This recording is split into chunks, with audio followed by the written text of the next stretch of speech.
Hello, and welcome to your very first guitar lesson.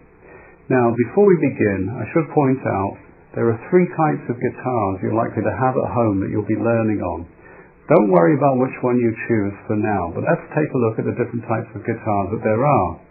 I'm currently holding a classical or nylon string Spanish guitar. Let's take a look at an acoustic guitar. Now, this is an acoustic guitar, and it's characterized by the fact that it has steel strings, and the neck is slightly narrower than the Spanish guitar, which means that if you've got very large hands to start out with, you may find it a bit difficult to press some of the notes down on the strings without your finger bumping into the notes on the strings next door.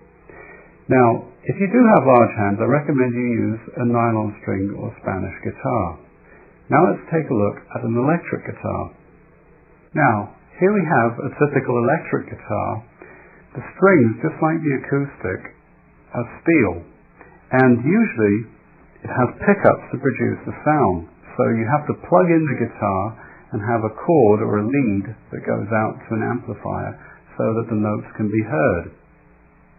Now, I'm back again with a nylon string guitar. Now, don't worry if you don't have one, although I would recommend most beginners start with a nylon string guitar, mainly because these strings, the first three strings here and here, are made out of nylon. They don't hurt your fingers so much. So when you're pressing down, you're less likely to get painful little grooves in your fingertips. But if you have an electric or an acoustic, don't worry, because the method I'm going to be teaching you can be applied to all types of guitars. One last thing before we get going. If you've got small hands, or if you're a child between the ages of, say, 7 and 10, you might want to have a parent help you with the material, but a large guitar, a nylon string guitar like this, may be a little bit large for you to reach, and you may want to go to a 3/4 size guitar. That is, it looks just like the same guitar I'm holding, it's just a little bit shorter, and the body width isn't quite so wide, so it's more comfortable when you're learning how to play. Now, having said that, let's get started with our first lesson. We're going to now be naming the various parts of the guitar, which I'll refer to in coming lessons. Now, this area here is the body of the guitar. These, of course, are called the strings. This is the sound hole, where the notes are amplified when they're played to project the sound. Coming to the back of the guitar, we have the bridge, where the strings are attached. And moving along here, we have the neck. This is the fingerboard upon which the fingertips press different notes on the strings. And these metal strips going across are called frets. And continuing along the neck, we have the nut. Strings go over the nut and are attached back here on what is called the headstock.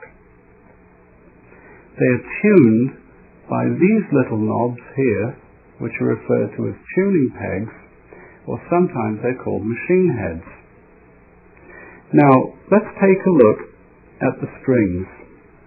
The strings are numbered from 1 through to 6.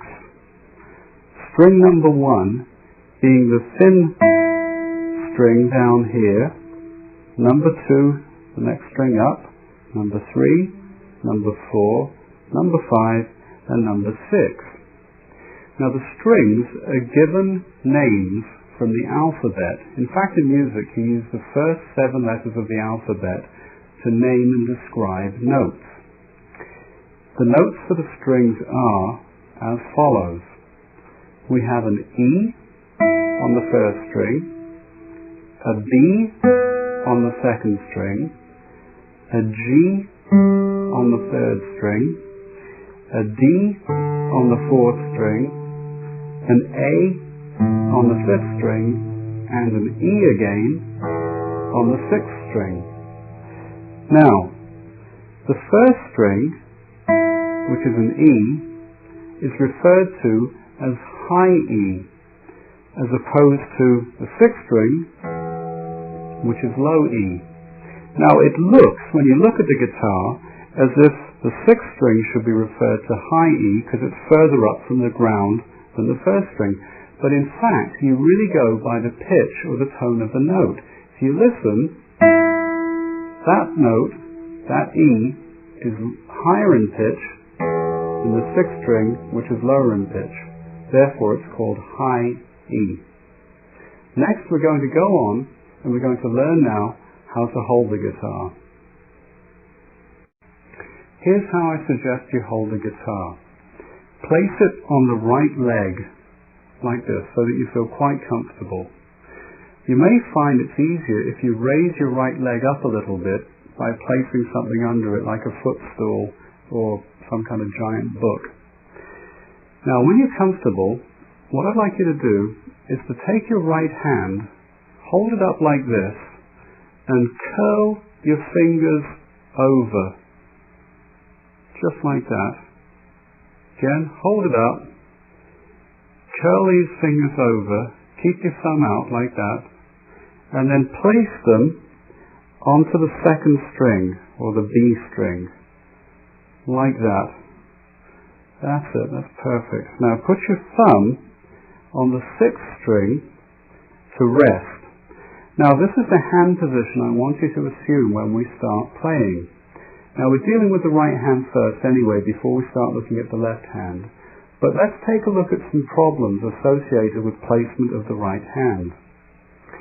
First of all, we don't want the wrist to be in close to the guitar like this, because that would restrict the movement of your thumb and fingers. So once again, we want the fingers curled over, simply placed, all three in a line, not the little finger, but just the first, middle and third finger on the second string, and your thumb sits comfortably on the sixth string, like that.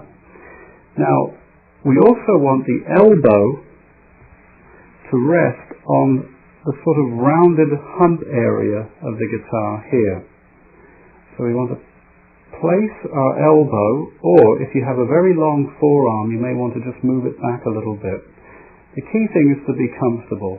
If your arm is too far over, your wrist is likely to be too high up, and that might make it very difficult once again to play with your thumb and your fingers on the strings. So we want to adjust our forearm or our elbow to sit nice and comfortably on the back of the body of the guitar here, fingers on the second string, thumb here, and wrist slightly raised from the body of the guitar. Now another problem you want to avoid, really want to avoid this, is resting the little finger on the guitar for support. A lot of guitar players do this, but it really is a bad habit, mainly because it restricts your ability to move your wrist and your hand around.